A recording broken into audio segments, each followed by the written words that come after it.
Good afternoon, and thank you so much for tuning in to Alpha News. As any Minnesotan who's been paying attention to the news at all surely realizes, we've been in a fight for our liberties over the last year and a half. It seems like every single day there's new affronts, and most of them happen to occur on sort of the medical health freedom battle. Joining us today are two representatives, Representative Gruenhagen and Representative Lucero, who have been fighting this battle tooth and nail since actually before COVID. They've been fighting for medical freedom, and they're joining us today to give an update on their efforts and to explain what's going to happen moving forward. A little bit of background here before I turn it over to you guys. There's a special session that we're about to enter here in Minnesota, during which the legislature will have new opportunities to advance the liberty cause. Many of the bills that have been discussed with varying degrees of success over the past year and a half can be introduced as amendments during that special session, and there's been a lot of media buzz about who is going to be doing what, so hopefully we can get into what your plan is there. But without further ado, tell us what you've been doing over COVID and what the state of the battle is right now. Well, thank you for the opportunity to join you today, and Representative Gruenhagen and I are definitely excited. There are many Minnesotans and people well outside Minnesota that are very concerned about their health freedom, individual liberty, the ability to make parental choices over their own children, and unfortunately there are those in government that believe that they know better and should be in a position to decide and coerce others to make the choices that should be rightfully left up to the individual. And I just like to make an opening comment too. I just attended the Global Health Freedom Seminar up in Alexandria, Minnesota, and they had an overflow crowd. There were, I think, close to 2,000 people up there, which was more than they'd ever had before. And, you know, there were people from all backgrounds, Democrat, Independent, Republican, and they had excellent medical speakers on what's happening nationally and here in the state.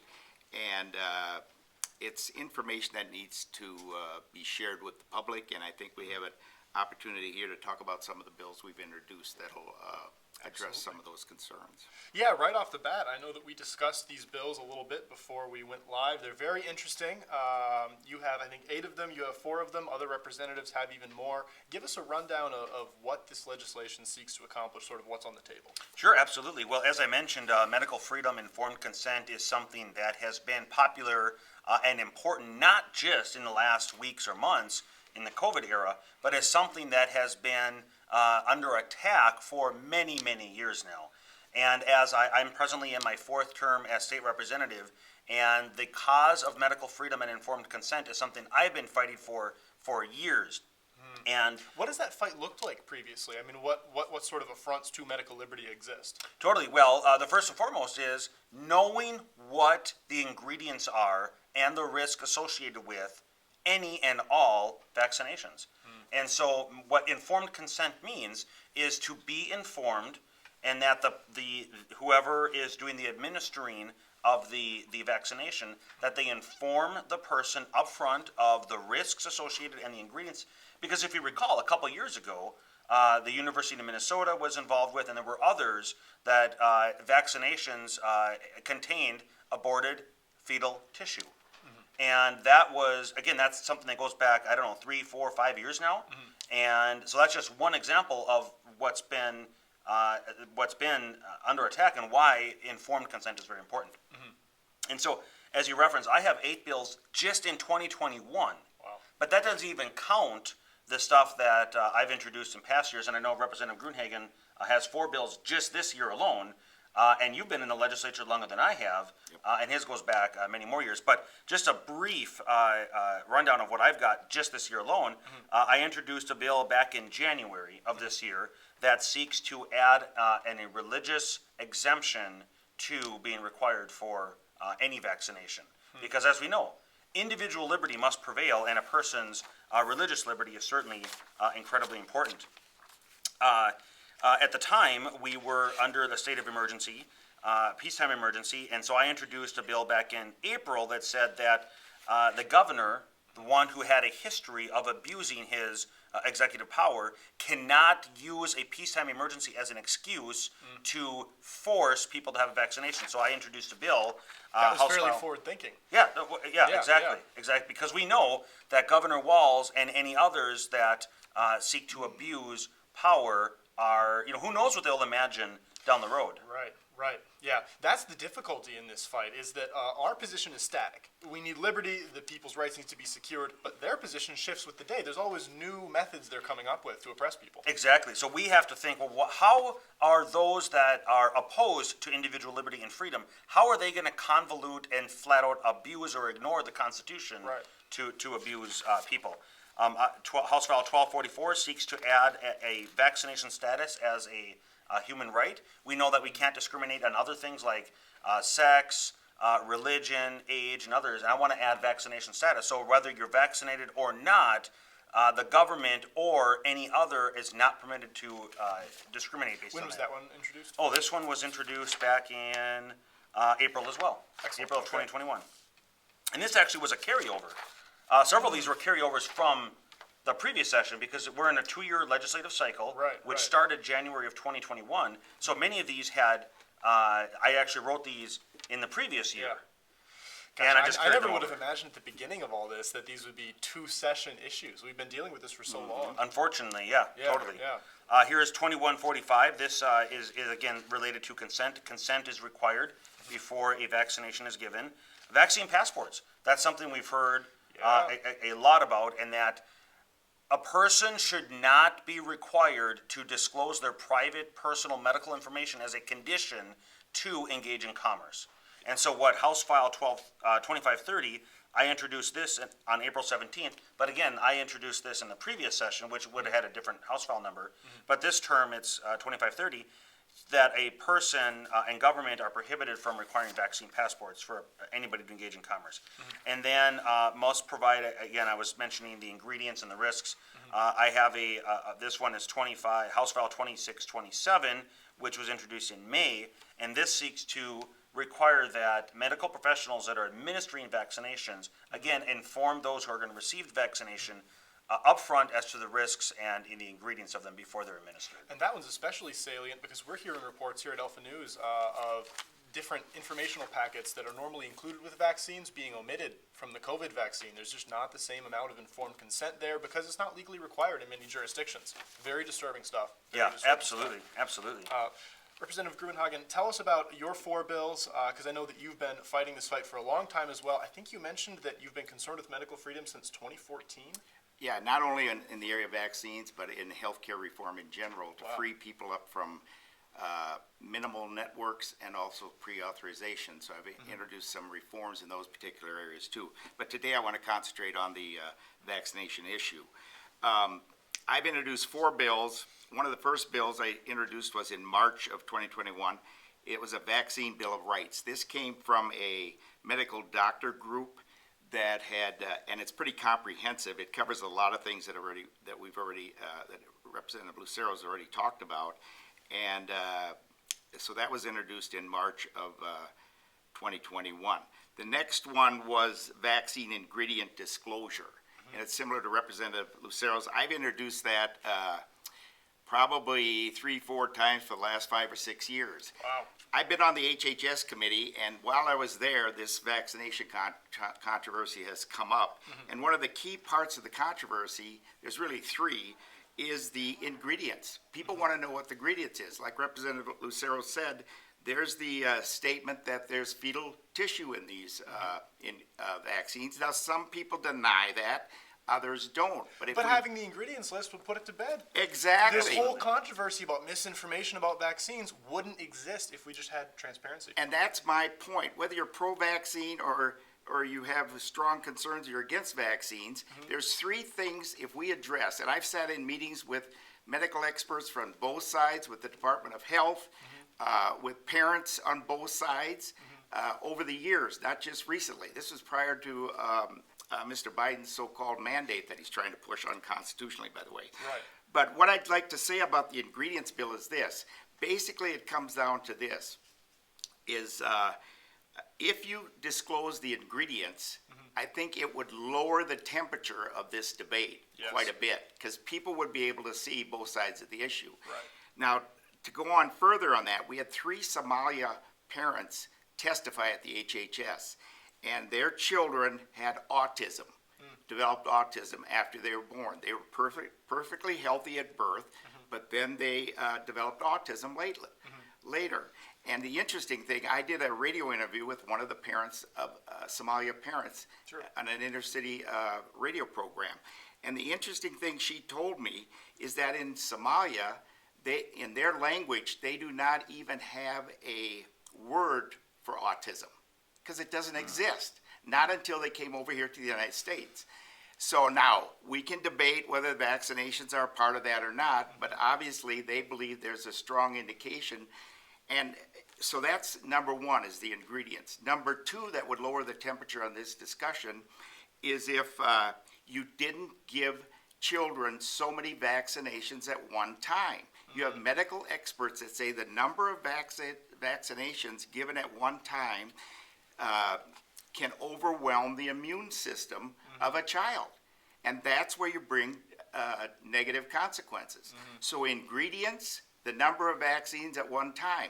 If you do any type of research, you know, 30, 40 years ago, the list is pretty short of the number of required vaccinations. Today, the list is growing very long. Why do you think the left has turned this into such a third rail issue? Because as soon as you start asking questions about the efficacy of vaccines, about how many vaccines you're getting at one time, I mean, you're put in there with just the worst conspiracy theorists. You're right there with like neo-Nazis. What's with the hesitancy to discuss Well, this if you don't want to discuss the facts, you demonize your opponent. That's one thing politically you have to understand. Well, transparency is not a value of the left. It doesn't seem like it. Yeah. And, you know, if you're losing the argument, you demonize, okay? Exactly.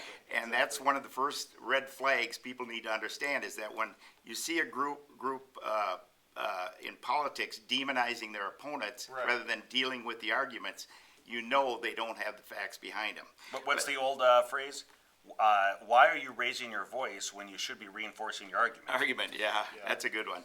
Okay, the third thing is the age that the vaccine. The third thing that would lower the temperature is the age. There's a lot of concern, again, the number of vaccines that you give to children at the age when their immune system is not fully developed. If you address those three areas, ingredients, the number of vaccines that you give at a time, and the number that you, at the age that you give them, you would see this debate lower substantially. And those are the areas I've been trying to concentrate on. It's almost like they don't want to lower the temperature in the room. You see them increasing it. Every time they can push the gas pedal, they're pushing the gas pedal. And it's just interesting to me that the proponents of vaccines don't want to respond to those three areas. Yeah. Because, again, I know there's good intentions on both sides of the argument, okay? But these are the things that I, as a legislature, sitting in meetings with experts on both sides and listening to parents through HHS, have come to realize. These are three key areas that could go a long ways towards solving the controversy. And that's the goal of informed consent and medical freedom, is empower with information. Amen.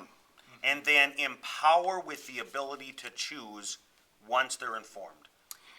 And the next bill I introduced in March of 2021 is a bill that employers were prohibited from disciplining or discharging employees for immunization refusal, and civil action remedies provide. So, do you have some sort of ball that tells you the future, some sort of crystal No, ball? it's seems interesting. Like you must have known about Biden. And again, it's not just Representative Lucero and myself. We have several other representatives that also saw these concerns and introduced bills. You know, they're not here today.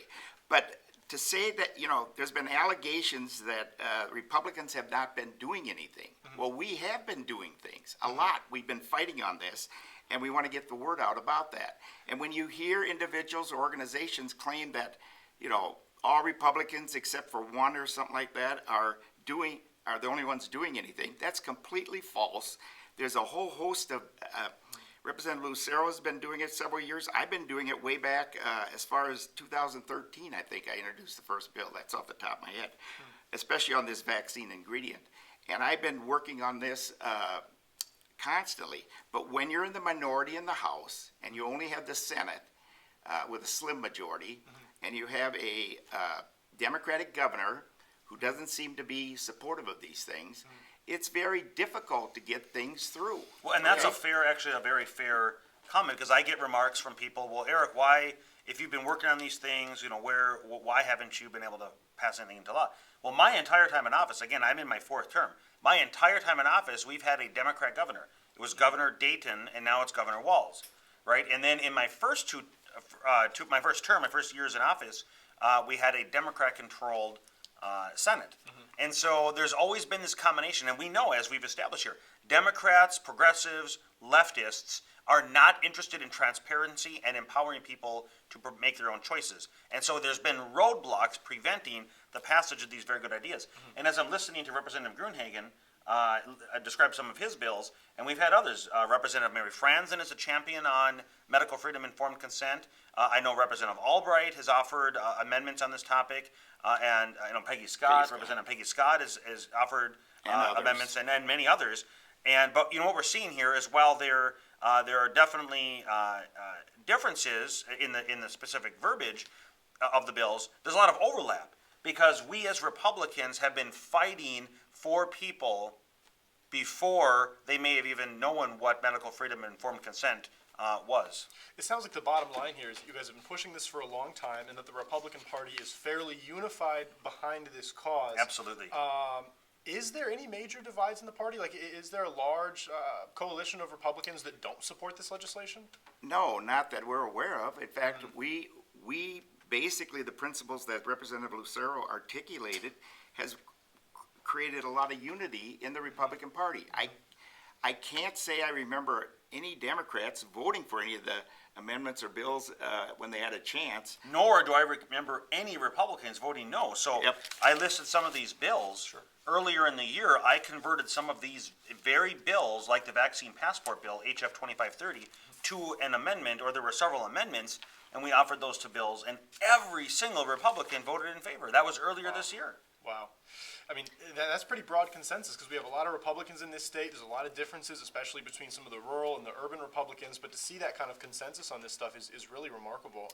So what I think we're trying to say today is, we have solutions to this controversy that's going on. It doesn't have to be them versus us. If we could come to an agreement on some of these bills in the areas we've talked about, you would be surprised the level of discourse would greatly reduce. But we got to stop trying to demonize each other and start dealing with what the facts are and what the needs are on both sides. I mean, parents should know what's in the vaccine. I don't know who can disagree with that, other than liberals down Not at the unless you Capitol. believe government is better and can make better decisions. I mean, it really can be solved relatively quickly if we could just get some bipartisan consent.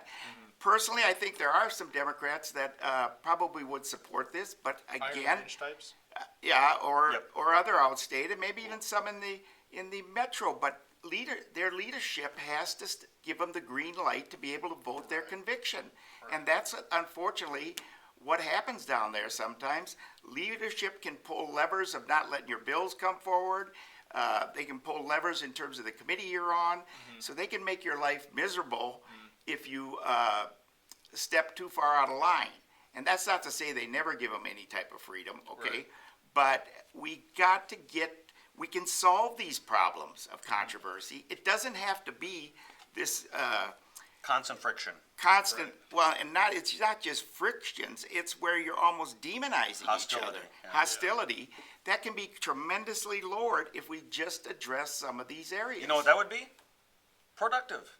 Amen. It'd be productive to have a conversation to lower the temperature and Government's not actually achieve. productive. Yeah, exactly. That's impossible. It sounds like you're sort of running into what Trump called the swamp, these people pulling the levers that are invested in Establishment. perpetual conflict. Now- because the establishment needs this to survive. Yeah, and I will say this, the pharmaceutical company has done great things for us in this country, okay? They've given us miracle drugs on this. And we have antibiotics. But it was just reported on the news that Pfizer, with this vaccine thing, made $26 billion of profit, okay? I mean, there's a lot of money in this. And they stand to make more if the booster shots are pushed through. Exactly, and I'm not against them making money, but here's my problem. I had a lady tell me that she went in to see a doctor, and he was promoting vaccines. Or well, he wasn't promoting; he was given the option. Sure. And the lady said, "Well, why aren't medical doctors promoting ivermectin, hydroxychloroquine, vitamin D and vitamin C and zinc Zinc. as preventative initially when you get this. Right. And you know what the doctor said? According to this lady, and I don't have permission to share her name, she said money. In other words, there's more money to be made on the vaccines than there is on some of this. Hydroxychloroquine and ivermectin are cheap. Nobody is skeptical about that point when we're talking about opioids. Everybody recognizes that these various, I think wasn't Pfizer one of them? These various pharmaceutical companies were buying out doctors to prescribe opioids when they could have been recommending lifestyle changes, over-the-counter pharmaceuticals, all sorts of other options. And no one's shy about admitting what happened there, that money influenced that decision. But when you come to these other discussions about vaccines versus hydroxychloroquine or other over-the-counter treatments, suddenly you're demonized. I'll tell you, one of the other champions, on whether it be price transparency or some of these other areas of transparency is Representative Jeremy Munson. He's been fighting the battle too on, again, as you just mentioned, the pharmaceutical industry has done wonders in their innovations that they put together. But when you have an industry that has so much potential profit to be made, there is much potential for abuse, and that's where transparency is absolutely needed. So I have a sneaking suspicion that one of the reasons these bills haven't moved forward in the legislature on a more bipartisan basis is you do have lobbyists. And for those people who don't know what lobbyists are, they're generally organizations and individuals with money to contribute to political individuals or legislators to try to influence their vote. Right. And I'm not... Well, money... The love of money is the root of all evil. Yeah. Unfortunately, there's a lot of love for money out there. And I'm not saying that that was done completely, but I know that money from lobbyists does influence. I don't think that's controversial at all. Money definitely plays a role in politics. And again, I just want to reiterate what Representative Lucero said. The pharmaceutical industry has done great things for us. But like Representative Lucero said, when there's a lot of money to be made, it sometimes has a blinding effect on human nature and people, and they trade the money for what's actually could be done. And we're seeing that in some other areas as well. There are multiple, doesn't matter if it's pharmaceutical or even other organizations, right? Truth can take a back seat to money. And when you see other organizations, whether they're spending money or they're asking for money, they're fundraising for money, and their primary objective is to raise money, they will do so by either giving half-truths or falsifying information or flat out lying for the objective to create conflict in order to raise money. And that is incredibly disturbing. So I'm certainly convinced that there's a problem. I'm convinced that you guys are fighting to solve it. We went over the bills. What I'm wondering now is what mechanisms exist to continue pushing these ideas? What options are available to get this stuff that you have here codified into law? Well, I did have one more bill. Oh! Of course, yeah. Tell us about that bill first. I only covered three. I also introduced in March of 2021 a bill protecting against unconstitutional and medically irresponsible vaccine mandates. That's an by important the bill. government. Okay, That's an important bill. so that is also one introduced. But now back to your original question. To answer your question, I think what we need to do to continue to help advance this against the blockades of Democrat and progressive hardcore metrocentric left, and that is shows just like this. Yeah. We need to get the truth out there. People across Minnesota need to, again, just as we've discussed, informed consent, they need to be empowered with truth. That's what we're seeking to accomplish with conversations like this. Empower with truth. And then once people have truth, to take that to action. And that is contacting Governor Walz, contacting Attorney General Keith Ellison, or those that would be an impediment to people exercising their God-given individual liberties. Other legislators, if you live in a district that happens to have a Democrat state representative or a senator, that's who you need to focus your conversation on, because, again, as I mentioned, every single Republican voted in favor of the multiple amendments that I offered and others offered just earlier this year. There is no Republicans that are opposed to these concepts. It's the Democrats that stand in the way. What I hear from a lot of our viewers is sort of a skepticism about contacting legislators. They say, oh, how do they really care? They feel very detached from what's happening in St. Paul. You guys are obviously both lawmakers. So I want to ask you if that actually holds weight. Do you guys hear your constituent concerns when people reach out? I would say this. If it's a constituent from my district that I represent, I answer that and respond to that, whether it's positive or negative, okay? And if it's outside the district, it usually doesn't take quite as much weight. So when it's somebody who actually votes for or against you, even, and again, in my district, I've helped Democrats with problems that they had in their business or personally already. Wow. Because I try to treat everybody equally, They're your constituent. whether they're regardless of- independent, yeah. Democrat, or Republican. And but that's the key. So if you're in a district where you have a Democrat who does not support some of these concepts and ideas, then you definitely need to contact him. It does make a difference. Now, again, one person only does so much, but if more and more people contact, they start to take notice. You really do. The other thing I'd just like to add here is that, again, I just want to give this little summary. Whether you're pro-vaccine or opposed to vaccine or somewhere in between, remember, these bills and other ones that have been introduced can bring some consensus and lower the temperature on this discussion. You've got to understand that. And your participation, whether you're a Democrat, independent, or Republican, if you're just a parent, or when you're a parent with children especially, we need you to participate. And with the internet and being able to reach out to your representative and senator much easily, or the governor even, you can do that from the comfort of your home. You just need to put some effort into it. And I know we all got a lot of irons in the fire, and but prioritize participation. When we, not this session, but a previous session, we had close to 1,500 parents show up at a rally on my bill that I introduced in a previous session, which was a Parents' Bill of Rights, and it dealt with vaccinations. And these parents, and most of them were parents with children, they were greatly supportive of this. In fact, a group of them brought me this bill to introduce, and I did. And it was also introduced in the Senate. And so there's plenty of support to do something, but we need as much as possible on both sides of the aisle. This can be solved. Yeah, the impression that I'm getting is that you're not trying to outlaw vaccines. The left is trying to force people to do certain things, and you're just saying that people should understand what the left is trying to force them to do. Amen. Yeah, that's all This it is really not pro-vaccine or anti-vaccine. This Yeah. is about empowering people to make informed decisions for themselves. Amen. So what's the temperature in the room as we approach this special session that's coming up? think Well, it's- actually, I'll just quickly say that. Oh, sure. So there's an expected special session, but there Right, hasn't been right. one that's been announced. And only the governor can announce constitutionally when a special session, if a special session will happen. So there isn't even certainty that one will occur. Because as we've seen, Senator Abler actually publicly announced that the Republican Senate majority is going, or would, or may, I forget exactly how he worded it, but consider removing Commissioner Malcolm.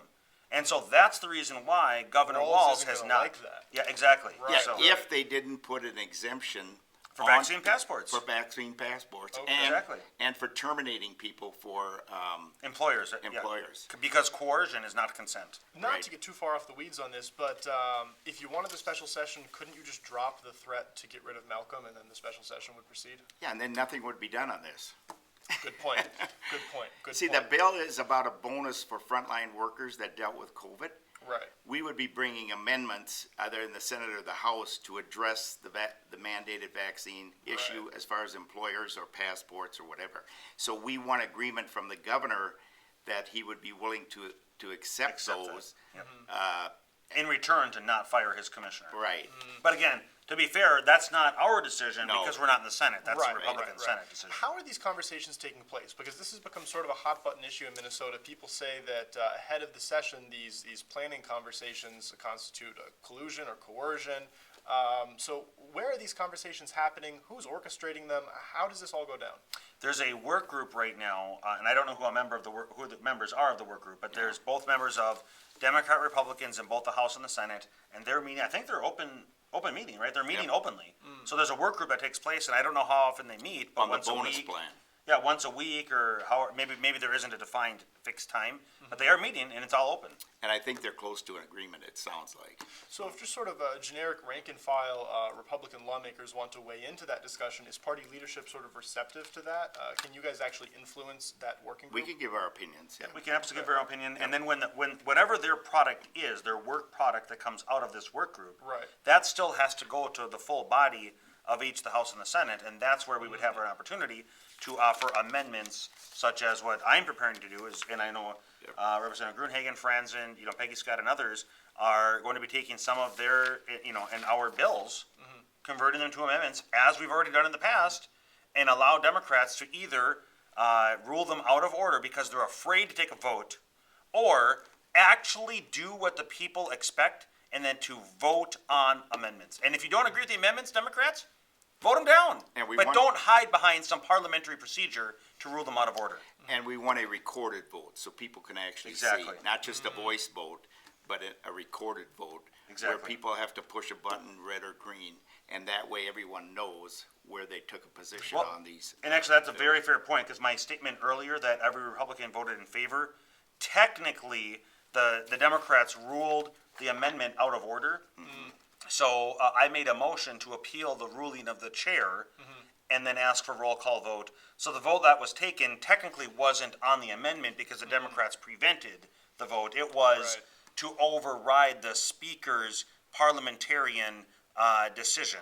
And so that's the vote that But every people who Republican don't voted for. support that bill aren't going to vote to override. Exactly. Yeah, So exactly. it's effectively It's a little support. bit political doublespeak is what it Yeah, amounts to. yeah. It's some of the games that are played to keep people, the public and the voting public in the dark as to your real position. Because then if you get confronted, well, it was ruled out of order, it didn't apply, we never really voted on the bill. I would have supported the, they can doublespeak on it. And the games are by the Democrat majority that they're playing to prevent accountability by their membership. It's really incredible how frequently we're coming back to this theme of transparency here. Transparency in vaccines, transparency in government. The left is Absolutely. extremely invested in that not occurring. And I think you've got 85% of the public that would support that, Yeah, okay? yeah. And yet it's tied up for reasons we discussed and probably some of the reasons we didn't touch on down at the Capitol, which, again, money can corrupt things, okay? And lobbyists do, not all of them, but I mean, they obviously contribute to political campaigns of both sides, and they have an agenda that they're trying to protect or promote. Even though the agenda, and it's not just lobbyists, there's activist groups, Yep. have an agenda that isn't necessarily helpful to the overall cause of advancing and protecting our God-given individual constitutional liberties.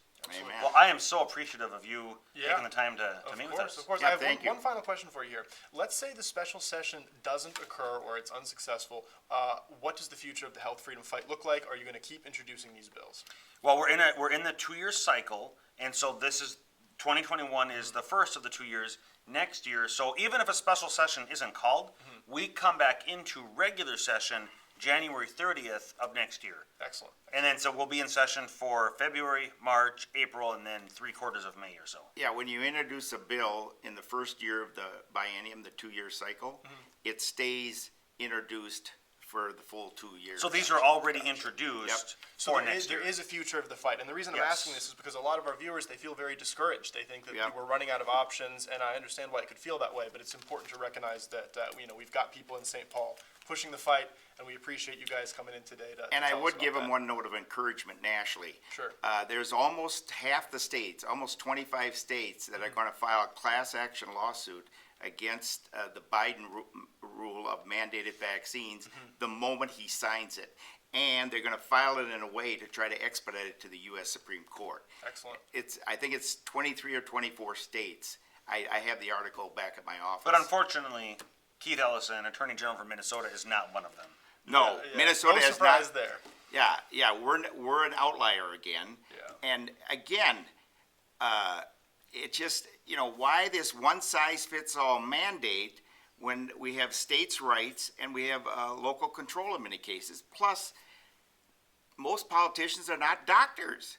This is an issue between you and your medical professional, okay? And to have to share all that information is really contrary to the. You should not have to share your vaccine status with Target, Caribou Coffee, or any other establishment to go in and get a product or service. And we have HIPAA laws that actually say that health information is protected. Yeah, so McDonald's doesn't need to know if I've got the shot? That's right. You should be able to get your Big Mac without, exactly. Exactly. All Well, right. Gentlemen, we thank you very much for coming in, shedding some light on this issue. Excellent you. conversation. Totally. Well, hey, thank you so much. Absolutely. We hope to talk again. God bless.